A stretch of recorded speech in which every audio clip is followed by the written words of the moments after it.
போட்டு ஒரு தடவை அலசி அந்த தண்ணியை வெளியே ஊற்றிட்டு திரும்ப ஒட்டையை நம்ம வந்து கழுவி அதுக்கு பிறகுதாங்க நம்ம வந்து குழம்புல யூஸ் பண்ணணும். சரிங்களா? ஓகே, இப்போ மீன் க்ளீன் பண்ணுறது எப்படின்னு பார்த்துட்டோம். அடுத்து பார்த்தீங்கன்னா மீன் குழம்பு வைக்கிறது எப்படின்னு பார்ப்போம். ஓகேவா? சட்டி நல்லா காஞ்சிடுச்சு. இப்போ பார்த்தீங்கன்னா எண்ணெய் ஊற்றுறோம். எண்ணெய் வந்து ஒரு 50 எண்ணெய் போல் ஊற்றிக்குவாங்க. அடுத்து பார்த்தீங்கன்னா கடுகு போடக்கூடாது. மீன் குழம்புக்கு வந்து கடுகு போடக்கூடாது, வெங்காயம் போடணும்.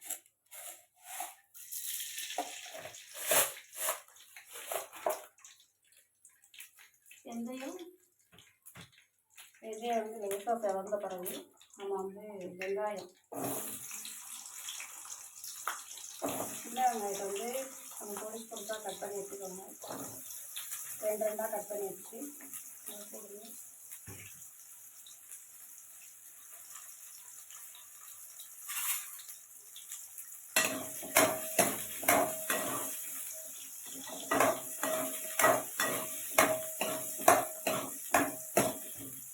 வெங்காயம் நல்லா வதங்கட்டும்.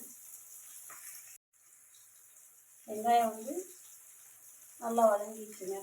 வெங்காயம் வதங்கின பிறகு தக்காளி போடணும். தக்காளி வந்து ஒரு 3 பெரிய சைஸ் தக்காளி வந்து சின்ன சைஸ் 3 சின்ன சைஸ் தக்காளி வந்து அதில் போட்டுக்கணும்.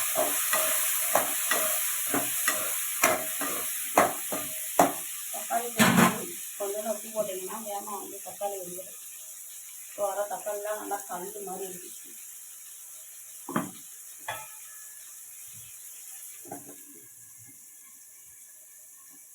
தக்காளி போட்டு கொஞ்சம் நேரம் மூடி வச்சு வேக விடுவோம். வேகமாக வெந்துடும்.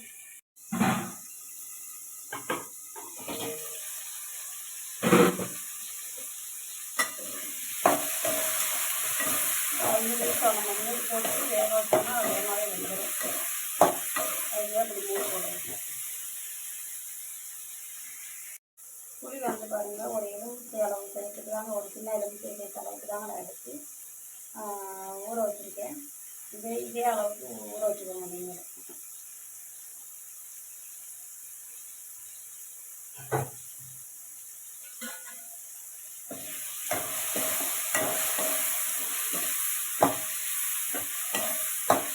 தக்காளி நல்லா வதங்கிடுச்சு.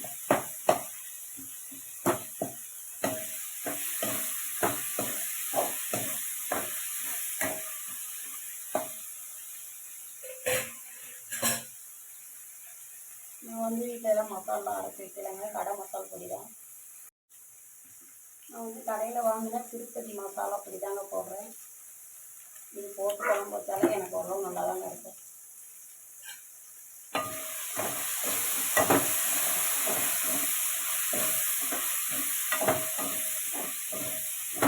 தக்காளி பாருங்கள் நல்லா வதங்கிடுச்சு. வதங்கும் போது நம்ம வந்து பொடி சேர்க்கலாம்.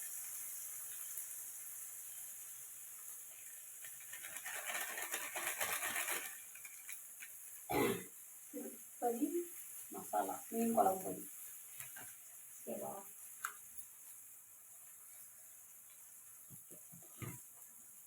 அடுத்து பார்த்தீங்கன்னா நான் வீட்டில் அரைச்சி வச்சுருக்க பொடி கொஞ்சம் போடுறேங்க.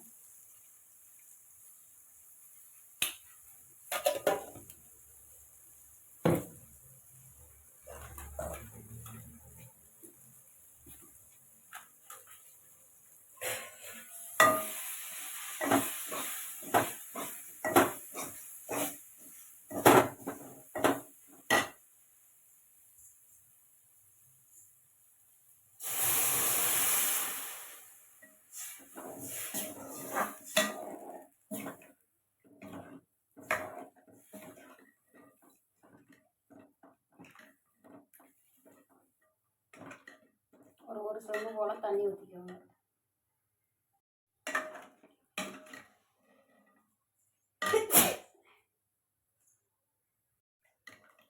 பாருங்கள், மசாலா சேர்ந்து சேர்த்துட்டோம். இப்போ வந்து குழம்பு கொதிக்கட்டும்.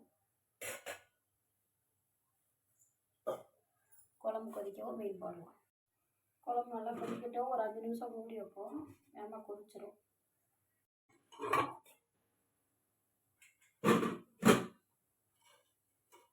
குழம்பு வந்து நல்லா கொதிக்க ஆரம்பிக்குதுங்க. இப்போ வந்து நம்ம என்ன பண்ணணும்னு பார்த்தீங்கன்னா,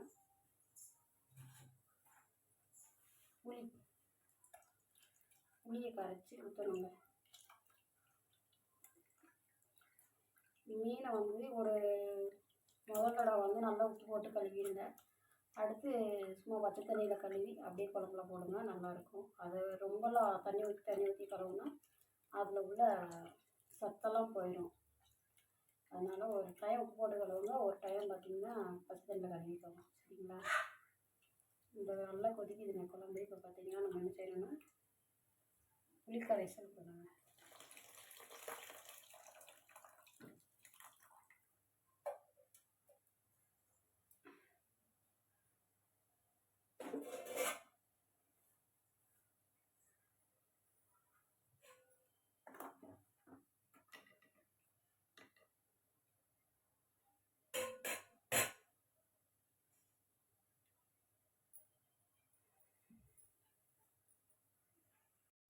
மீன் குழம்பு எப்படி வைக்கிறதுன்னு இந்த வீடியோவில் சொல்லியிருக்கேன்.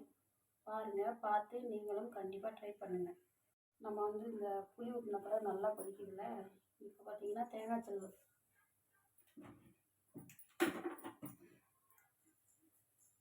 வந்து அரைச்சி வச்சுருக்கேன். உங்களுக்கு தேவைக்கு தக்கன உங்களுக்கு தேங்காய் எவ்வளோ பிடிக்குமோ அவ்வளோ போட்டுக்கோங்க. நல்லா கொதிக்குது. இப்போ வந்து நம்ம தேங்காய் வந்து போடணும் அரைச்சது.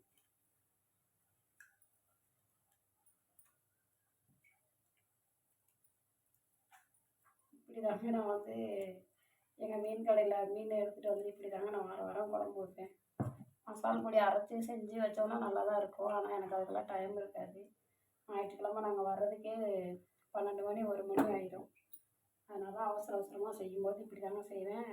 கடைப்பொடி போட்டு தான் செய்வேன், நல்லாயிருக்கும்.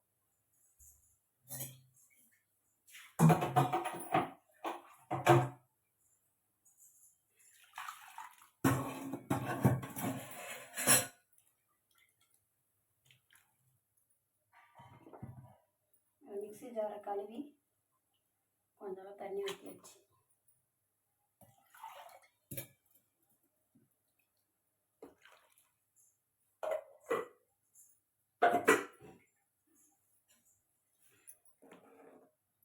அவ்வளோதாங்க. இது நல்லா கொதிக்க விட்டு நம்ம வந்து மீனை வந்து போட போகிறோம்.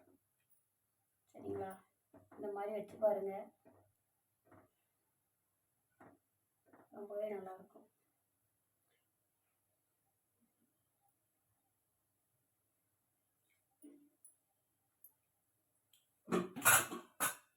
உப்பு வந்து கொஞ்சம் கம்மியாக இருக்குது, அதனால் லைட்டாக உப்பு போட்டுக்கிறேன்.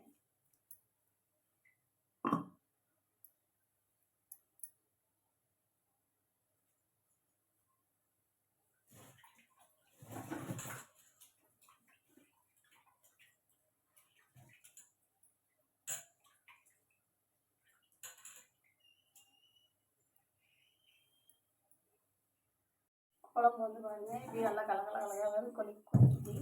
இந்த ஸ்டேஜில் தாங்க நம்ம வந்து கழுவி வச்சுருக்கிற மீன்களை வந்து போடணுங்க.